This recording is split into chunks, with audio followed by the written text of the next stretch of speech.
Éternel notre Dieu, nous te disons merci en ce jour. À travers ce temps de méditation, nous sommes rassemblés pour magnifier le nom de notre Seigneur Jésus-Christ qui nous accompagne, qui demeure avec nous comme il l'a dit et qui nous fait découvrir une nouvelle semaine devant nous.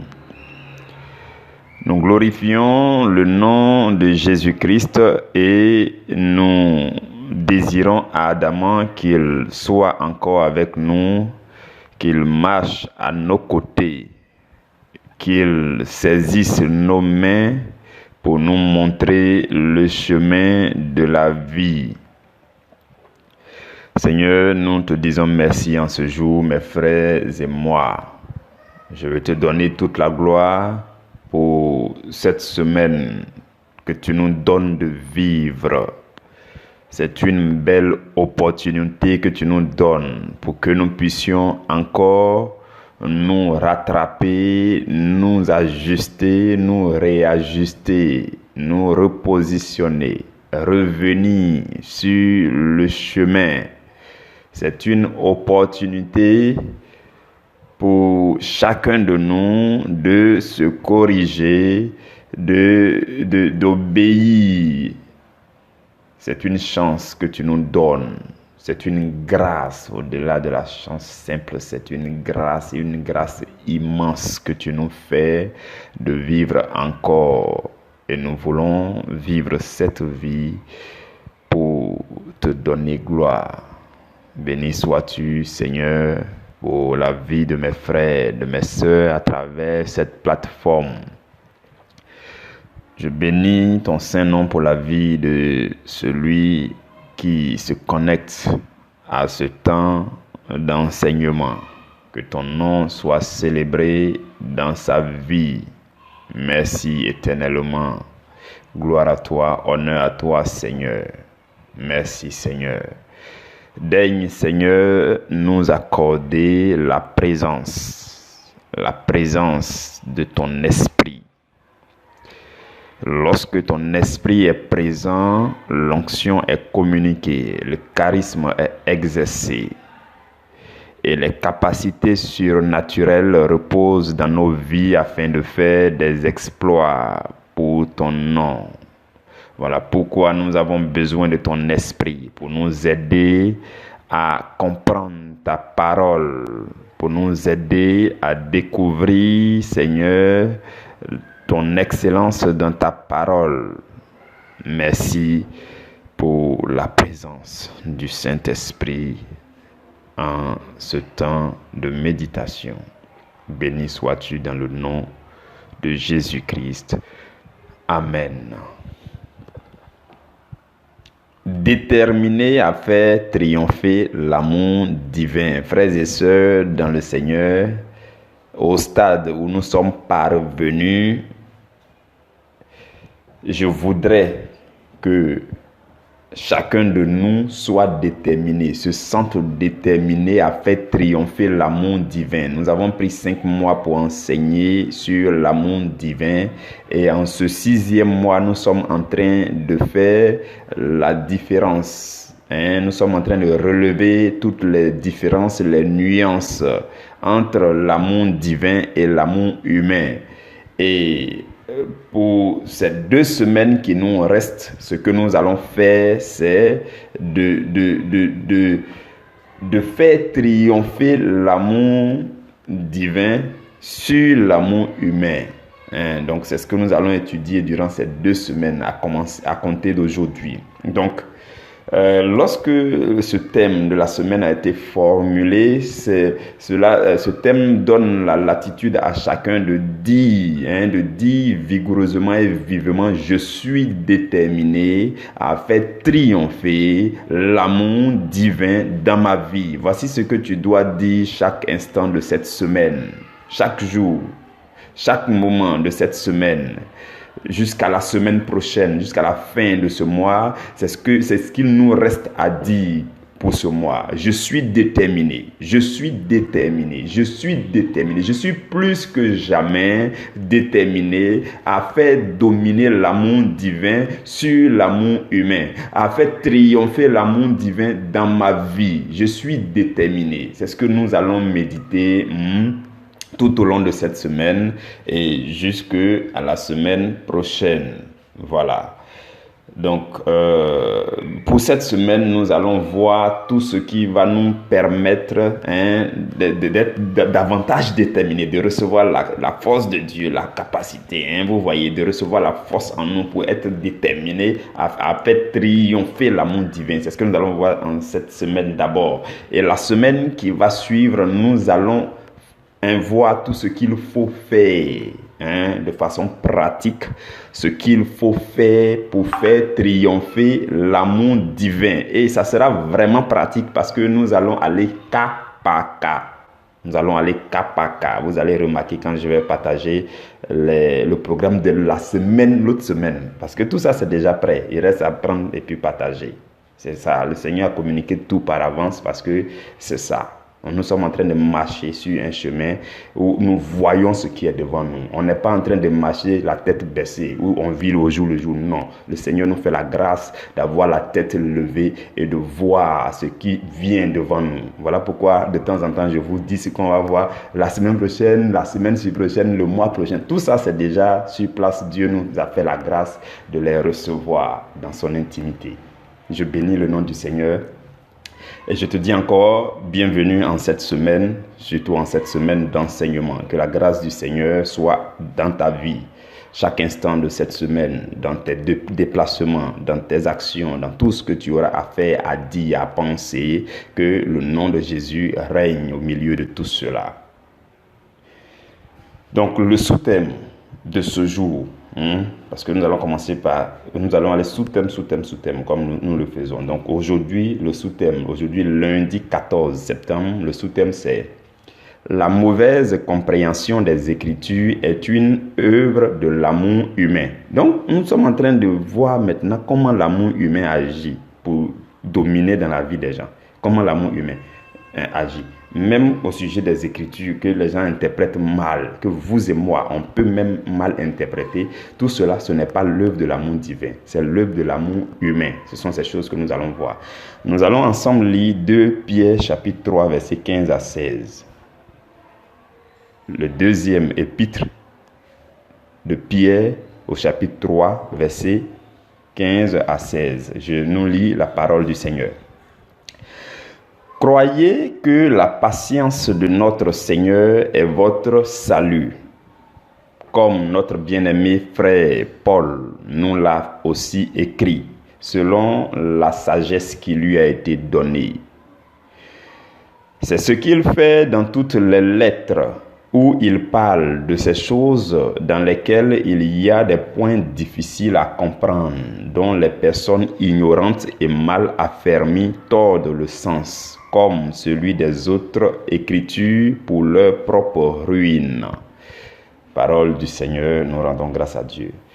Saint-Esprit, nous désirons encore ardemment que tu demeures avec nous tout au long de cette méditation.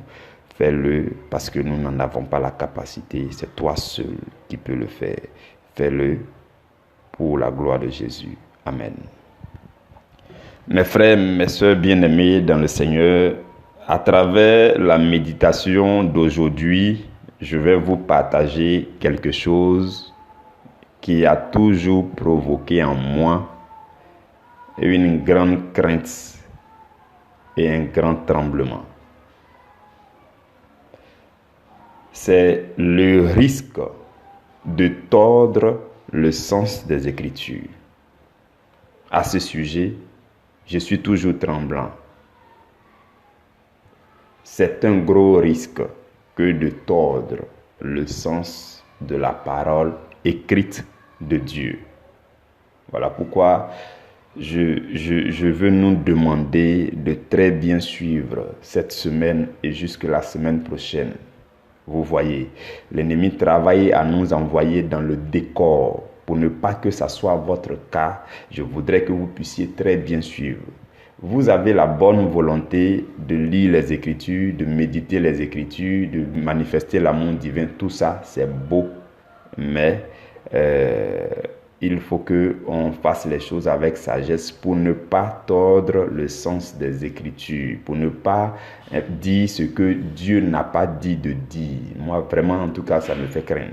Ça me fait craindre. Voilà pourquoi, quand j'enseigne, je fais l'effort de prendre plusieurs versets bibliques pour éclairer ce que je veux dire. Si je fais sortir une parole et que je ne suis pas capable d'expliquer l'affirmation que je viens de faire sur la base d'un verset biblique, il y a problème. Vous êtes libre de ne pas croire en quiconque, peu importe son degré de homme de Dieu qu'il est. Vous êtes libre de ne pas croire en ce qu'il dit s'il n'est pas capable de vous dire quel verset biblique vient soutenir ce qu'il dit là. Vous êtes libre de ne pas croire. Vous comprenez? Parce que tout ce qu'on affirme peut être soutenu par la parole puissante de Dieu. La Bible dit que Dieu soutient toutes choses par sa parole puissante. Toutes choses, vous comprenez. Alors, nous allons reprendre notre texte que nous avons lu et nous allons aller pas à pas pour comprendre en quoi est-ce que la mauvaise compréhension des Écritures est effectivement une des œuvres de l'amour humain dans la vie des gens. Dans le texte que nous avons lu, c'est Pierre qui parle, Pierre qu'on appelle encore Céphas. C'est lui qui parle au sujet de Paul. Vous voyez. Dans Galates chapitre 2, verset 9, la Bible dit que Jacques, Céphas, qui est Pierre, Jacques, Céphas et Jean sont regardés comme des colonnes dans l'église, dans la première communauté. Pierre, en fait, était même le premier responsable de la première communauté. Voilà pourquoi l'église catholique, de ce fait, dit que Pierre est le premier pape, ainsi de suite. Donc, Pierre était tout simplement celui qui était le responsable de la première communauté. Et c'est Pierre qui parle dans le texte que nous avons lu. Ça veut dire que ce que Pierre dit n'est pas quelque chose à négliger. C'est très important. Pierre parle. Et il parle au sujet de Paul. Et vous allez remarquer que Paul, c'est Jésus-Christ lui-même qui a choisi Paul. Après que Jésus soit monté déjà dans la gloire de son Père, il est revenu et sur la route de Damas, il a saisi Paul. Et il lui a dit, je te choisis comme mon instrument. Donc Paul a été établi par Jésus lui-même. Vous voyez, Paul, c'est Jésus qui l'a établi. Voilà pourquoi Paul était rempli. Il était vraiment rempli. Et Pierre parle au sujet de Paul, il dit que, il commence par dire au verset 15, il dit, la patience de notre Seigneur est votre salut. Vous voyez, ce que Pierre vient de dire là, Paul même a déjà parlé de ça dans Romains chapitre 2, verset 4. Là-bas, Paul dit que la richesse de Dieu, la bonté de Dieu, la patience de Dieu, la longanimité de Dieu sont des choses qui doivent nous pousser à la repentance. Vous voyez. Donc Paul a enseigné ça dans Romains chapitre 2, verset 4. La patience de Dieu, qui est notre salut. Et je dis Pierre, Paul a enseigné ça dans Romains 2, 4. Et Pierre à son tour vient dans 2 Pierre 3, 15. Il dit, la patience de notre Seigneur, c'est votre salut. Vous comprenez? Et par la suite, Pierre s'exprime, il dit que quand il a fini de dire la patience de notre Seigneur est votre salut, il dit comme notre bien-aimé frère Paul vous l'a aussi écrit. Vous voyez, Paul avait écrit dans Romains 2, 4, et où il a soulevé que la bonté de Dieu, la richesse de Dieu, la patience de Dieu, la longanimité de Dieu doivent nous pousser à la repentance. Et quand Pierre parle maintenant à son tour, il dit que comme notre bien-aimé frère Paul vous l'a aussi écrit. Peut-être que Paul avait aussi écrit ailleurs dans d'autres écritures, je ne sais pas. Mais il dit comme Paul vous a écrit, croyez que la patience de Dieu est aussi votre salut. Ça veut dire quoi? Le temps que Dieu est en train de prendre, et puis toi, tu es dans tes péchés, tu es dans tes trucs, et puis tu penses que, voilà, tout va bien, tu n'es pas encore revenu au Seigneur, et puis tu continues là. Ce temps de patience de Dieu là, c'est pour ton salut. C'est pour que tu te répandes. C'est parce que Dieu est amour, il est bonté, il est patience, il est longanimité, que ce temps de patience là t'est accordé pour l'instant par grâce. Mais cela ne veut pas dire qu'il faut perdurer dedans. Il faut tout de suite revenir sur le pas vers le Seigneur Jésus-Christ. Vous comprenez? Donc c'est ce que ce verset-là veut dire. Et Pierre continue, il dit, comme notre bien-aimé frère Paul vous l'a aussi écrit. Et il dit, selon, regardez la précision que Pierre fait. Il dit, selon la sagesse qui lui a été donnée. Pierre affirme et confirme que Dieu a donné la sagesse à Paul. Dieu a communiqué une sagesse étrange à Paul. Et Paul lui-même dit dans 1 Corinthiens 2, verset 7, il dit, nous prêchons, Paul parle, il dit, nous prêchons la sagesse de Dieu. Paul dit, c'est la sagesse de Dieu que nous prêchons. Une sagesse mystérieuse et cachée, que Dieu, avant tous les siècles, avait destiné pour notre gloire. Vous voyez. Et Pierre maintenant dit que Pierre vient reconnaître que Dieu a effectivement donné la sagesse à Paul.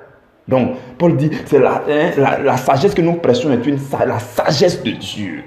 La sagesse de Dieu. Et dans 1 Corinthiens 1, 23, il dit, nous prêchons le Christ crucifié. Donc la sagesse en fait que nous prêchons, c'est le Christ qui a été crucifié. Et il dit que c'est un scandale. Il dit scandale pour les Juifs et puis folie pour les païens. La sagesse que nous prêchons, c'est une sagesse mystérieuse et cachée. Quand tu prêches cette sagesse-là, ça peut scandaliser ceux qui ne comprennent rien à la chose. Vous voyez. Et même le prophète Ésaïe avait déjà prophétisé ce scandale-là. Parce que dans Ésaïe 8, verset 14, la Bible dit que Jésus qui allait venir allait être une pierre d'achoppement et un rocher de scandale, tout simplement. Et donc c'est Jésus que nous prêchons. La sagesse de Jésus que nous prêchons, c'est vraiment un scandale. Et cette sagesse-là avait été communiquée à Paul. Et Pierre le reconnaît. Pierre l'affirme. Pierre le confirme. Vous voyez. Et au verset 16 de notre texte, Pierre continue de parler. Il dit que c'est ce que Paul fait dans toutes les Écritures, dans toutes les lettres qu'il écrit. Donc, il dit quoi? La sagesse de Dieu a été communiquée à Paul. Et Paul, il écrit dans toutes ces lettres-là. Il écrit. Et quand il écrit, il parle des choses qui sont difficiles à comprendre. C'est Pierre qui parle au sujet de Paul. C'est vraiment intéressant d'entendre l'apôtre Pierre parler de l'apôtre Paul. Il dit que Paul, dans toutes ses lettres, il exprime la sagesse de Dieu. Et vous et moi, nous allons remarquer que Paul a écrit plus de la moitié du Nouveau Testament. Alors, puisque nous sommes chrétiens, voyez-vous, nous sommes chrétiens. Donc, chrétien, ça veut dire disciple de Jésus. Jésus est en lien avec la nouvelle alliance. Et la nouvelle alliance, ça veut dire le Nouveau Testament. Et le Nouveau Testament, ça veut tout simplement dire tous les livres du Nouveau Testament. Et tous les livres du Nouveau Testament sont des lettres. La plupart, ce sont des lettres qu'on appelle aussi des épîtres que Paul a écrit. Et Paul a écrit le maximum. Il a écrit plus de la moitié de tout le Nouveau Testament. Il a écrit Romains, 1 Corinthiens, 2 Corinthiens, Galates, Éphésiens, Philippiens, Colossiens, 1 Thessaloniciens, 2 Thessaloniciens, 1 et 2 Timothée, Tite, Philémon. Ça fait combien? 13 épîtres qu'il a écrit. Lui seul. Pour le moment même, il y en a qui disent le livre de Hébreux, c'est lui qui a écrit. D'autres disent ce n'est pas lui pour le moment. Hébreux pour le moment, on ne sait pas. Donc Paul à lui seul, l'apôtre Paul, à qui Dieu a donné une grande sagesse mystérieuse, une sagesse profonde, une sagesse cachée. à qui Dieu a donné cette sagesse-là, la Bible dit qu'il a écrit la plus grande partie, la Bible nous révèle qu'il a écrit la plus grande partie du Nouveau Testament. Et Pierre continue pour dire que dans ce que Paul a écrit, que vous et moi on lit aujourd'hui, quand on dit on lit la Bible, la plupart de ce qu'on lit, c'est ce que Paul a écrit. Donc Pierre dit que dans ce que vous et moi on lit, il y a des points difficiles à comprendre. Donc, on doit comprendre aujourd'hui que la parole de Dieu est difficile à comprendre. Oui. La parole de Dieu en elle-même, elle est difficile à comprendre parce que c'est un mystère caché. C'est une sagesse mystérieuse. Donc, cette parole, elle est cachée. Et Proverbe chapitre 25, verset 2 dit que la gloire de Dieu, c'est de cacher les choses. C'est-à-dire Dieu même, c'est comme ça, il est. Ce qui était à la vidéoconférence, quand j'ai parlé des dons de parole de connaissance, dons de parole de sagesse, je disais que la plupart du temps, les révélations, c'est les révélations imagées. Dieu, il cache et puis il envoie. Voilà pourquoi Jésus, à tout bout de champ, Jésus disait que celui qui a de l'intelligence pour comprendre. Que celui qui peut comprendre, comprenne. Vous voyez. Donc la parole de Dieu en elle-même ne peut pas être révélée tout de suite, facilement. Non. La parole de Dieu a une nature de quelque chose qui est compliqué à comprendre, difficile à comprendre. Quand vous lisez les épîtres de l'apôtre Paul, c'est des points difficiles à comprendre. Donc vous et moi, si nous savons ces choses, on prend nos précautions pour mieux comprendre, pour ne pas tordre le sens de la parole de Dieu. Vous comprenez? C'est ça la parole de Dieu. Elle est compliquée à comprendre. Et la Bible dit, dans Proverbe 25, 2 qu'on a lu là, la Bible dit que la gloire de Dieu, c'est de cacher les choses, mais la gloire des rois, c'est de sonder les choses. Les rois, c'est qui? Quand on dit Jésus est le roi des rois, le deuxième mot roi là, c'est vous et moi. Donc notre gloire là, c'est de sonder les choses. Ce que Dieu a caché là, nous on doit découvrir ça. Oui. C'est ça qui va faire nous notre gloire. Donc, notre gloire, la gloire des rois, c'est de sonder les choses. Et la gloire de Dieu, c'est de cacher les choses. Dieu a caché, nous on fonce. Et Dieu nous montre justement la manière de faire pour que ces choses soient sondées et révélées. Vous comprenez? Donc, il y a des points difficiles à comprendre. Il y a des points difficiles à comprendre dans ce que Paul écrit. Dans les Écritures, dans le Nouveau Testament, la grande partie du Nouveau Testament, c'est des points difficiles à comprendre. C'est Pierre qui nous interpelle aujourd'hui au sujet des Écritures. Vous comprenez? Et dans 1 Corinthiens 3, verset 2, quand Paul lui-même il parle aux Corinthiens, il dit « Je vous ai donné du lait et non de la nourriture solide, car vous ne pouvez pas la supporter maintenant. » Ça veut dire que quoi? Quand tu prends la parole, il y a des parties qu'on peut facilement comprendre. Le lait qu'on donne au bébé spirituel, c'est celui qui s'est converti hier, ou bien ça fait 1 semaine, 2 semaines, 1 mois, 2 mois, 1 an, qui est encore bébé spirituel là. Il y a certaines parties qu'il peut comprendre. Voilà pourquoi quand vous lisez les Écritures, que vous ne comprenez pas certaines parties, comprenez que c'est parce qu'il y a ce qu'on appelle le lait de la parole, et puis il y a ce qu'on appelle de la nourriture solide. La nourriture solide là, quand vous lisez Hébreux chapitre 5 verset 14, la Bible dit que la nourriture solide c'est pour les hommes faits. C'est pour ceux dont le jugement est exercé par l'usage à discerner ce qui est bien et ce qui est mal. Donc, si tu ne t'habitues pas, si tu ne t'exerces pas, vous voyez, Hébreux 5,14 là dit que ceux dont le jugement est exercé. C'est un exercice pratique qu'il faut faire. Notre jugement doit être exercé à discerner ce qui est bien, ce qui est mal. Donc, à chaque fois, Dieu va t'envoyer des petites épreuves pour voir si tu mérites la nourriture solide, si tu as grandi spirituellement, ainsi de suite. Vous comprenez? Parce que la nourriture spirituelle, c'est pour des hommes faits. Et Paul dit aux Corinthiens, il dit, je vous ai donné du lait pour le moment, parce que vous ne pouvez pas supporter la nourriture solide. Donc, ça veut dire que la parole de Dieu, effectivement, il y a des parties de la parole de Dieu qui sont difficiles à comprendre, comme le dit Pierre. Il dit il y a des points difficiles à comprendre dans ce que Paul écrit sous l'inspiration de la sagesse de Dieu, la sagesse mystérieuse et cachée. Vous comprenez? Et c'est vers la fin qui va nous intéresser. Par la suite, Pierre s'exprime, il dit les points difficiles dans la lettre de Paul, tout ça, dont des personnes ignorantes et mal affermies vont aller tordre le sens. Ça veut dire quoi? On a dit la parole elle est compliquée. La parole, il y a le lait, et puis il y a la nourriture solide. Donc quand vous grandissez, vous avez besoin de nourriture solide. Nourriture solide, là, c'est pas tout le monde qui digère ça facilement. Donc il y a le lait, il y a la nourriture solide. Et puis il dit qu'il y a des personnes qui sont ignorantes et mal affermies. C'est ceux-là qui tordent le sens des Écritures. Et c'est la fin qui est triste. Pour la fin, vers la fin, il dit pour leur ruine, pour leur propre ruine. Ça veut dire que si vous et moi, on ne fait pas attention, quand on tord le sens des Écritures et qu'on a une mauvaise compréhension des Écritures, c'est que vers la fin, nous-mêmes, on va se ruiner nous-mêmes. Aujourd'hui, Dieu nous fait participer à ce moment de méditation parce qu'il ne veut pas qu'on soit ruiné. Vous comprenez? Et justement, c'est Satan qui fait ce travail. Il y a un des objectifs de Satan dans la vie des chrétiens. Je vais le dire comme ça, c'est les chrétiens principalement. C'est aujourd'hui, en tout cas, ce que je vais dire concerne les chrétiens. L'un objectif de Satan dans la vie des chrétiens, son objectif d'abord même, c'est de tordre le sens des Écritures, de faire tordre le sens des Écritures par les chrétiens.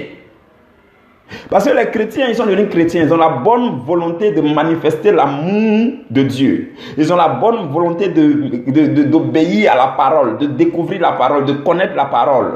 Donc, qu'est-ce que l'ennemi va faire? Il va mettre en place un plan pour venir les détourner. Vous voyez? Donc, qu'est-ce qu'il va faire?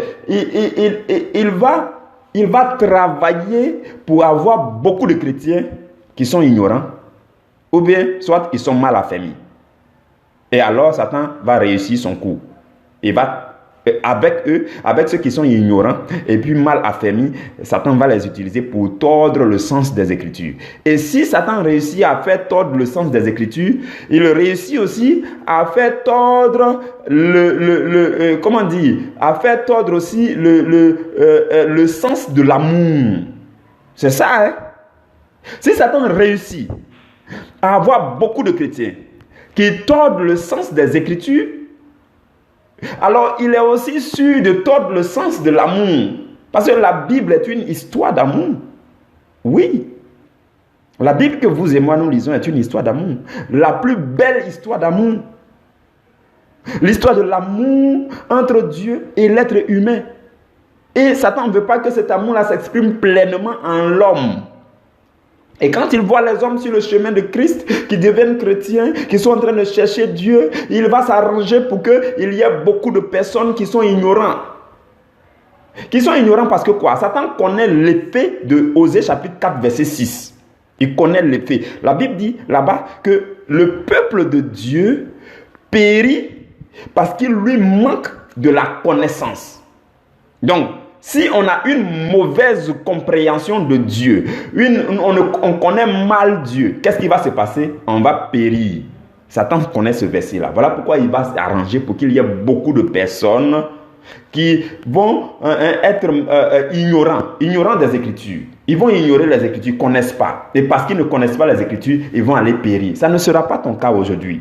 Ça ne sera plus ton cas, je te le dis, parce que tu es connecté à cet enseignement, ça ne peut pas. Dieu est en train de, vous voyez, à l'instant même, Dieu est en train de signer dans le ciel, et tu es dans la liste de ceux-là qui vont connaître les Écritures, qui vont sonder les Écritures, qui vont comprendre les Écritures comme Dieu veut qu'ils comprennent. Voilà pourquoi tu es en train de suivre cet enseignement. Et d'un autre côté, l'ennemi va travailler pour obtenir des gens qui sont mal affermis. Mal affermis, ça veut dire quoi? Vous voyez, Satan connaît le résultat, l'impact d'une foi agissante. Donc, il va lutter contre ça. Quand vous lisez Hébreux chapitre 11, verset 1, la Bible dit que la foi est une ferme assurance. Ferme, là. Quand on dit mal affermi, là. Affermi, là, dans affermi, il y a le mot ferme. C'est la même famille. Donc, quand on dit que tu es mal affermi, ça veut dire que ta foi n'est pas ferme. C'est ça. Ça veut dire que tu n'es pas achevé. Tu n'es pas loin. Voilà, tu es mal affermi. Vous comprenez? Qu'est-ce que ça veut dire? Parce que la Bible dit dans Hébreux 11, 1 là, la foi est une ferme assurance, une assurance affermie. Et Satan connaît l'effet de la foi.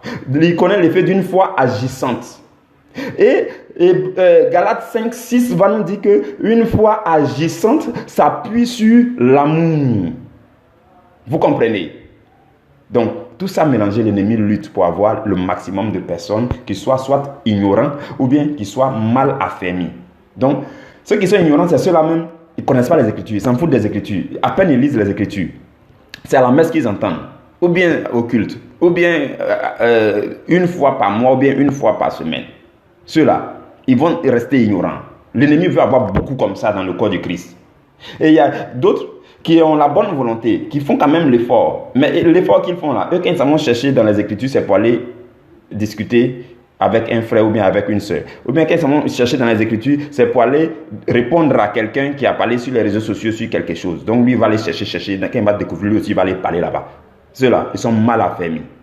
Ils sont mal affermis. Ils vont... Dans le livre de 1 Timothée ou 2 Timothée, Paul dit qu'ils vont chercher jusqu'à là, mais ne parviennent jamais à la connaissance de la vérité. Vous comprenez?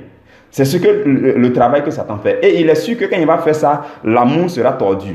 Si la parole est tordue, l'amour sera tordu. Et si l'amour est tordu, alors lui, il profite pour faire régner l'amour humain, les intérêts. Vous voyez, les intérêts, les désirs charnels. Lui, il va venir faire régner ça. C'est ça son plan. Mais ça ne va pas se réaliser dans ta vie. Parce que toi et moi, nous sommes à jamais déterminés. À compter d'aujourd'hui, nous sommes déterminés. Déterminés à faire triompher l'amour divin. Nous sommes déterminés à sonder les Écritures. Parce que la Bible dit que quand on sonde les choses cachées, c'est pour notre gloire. Nous sommes déterminés à sonder les Écritures. Nous sommes déterminés à aller en profondeur. Nous sommes déterminés à découvrir les Écritures, les profondeurs des Écritures. Nous sommes déterminés à nous nourrir de la nourriture solide. Nous sommes déterminés à être des hommes faits, qui parviennent à la stature parfaite de Christ. Toi et moi, nous sommes déterminés. À compter d'aujourd'hui, nous sommes déterminés. Nous recevons la force du Seigneur et nous sommes déterminés. Nous sommes déterminés parce qu'il faut que l'amour divin triomphe. Il faut que l'amour divin règne dans nos vies.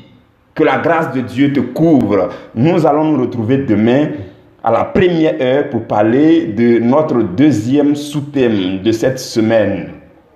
Demain, nous allons parler du fait de mal pratiquer les Écritures. Aujourd'hui, nous avons parlé du fait de mal comprendre les Écritures, mal interpréter les Écritures. Aujourd'hui, demain aussi, nous allons voir que le fait de mal pratiquer les Écritures est une ruse de l'amour humain. Une ruse de l'amour humain qui veut dominer sur l'amour divin. Que Dieu vous garde, que Dieu vous bénisse. Rendez-vous demain à la première heure.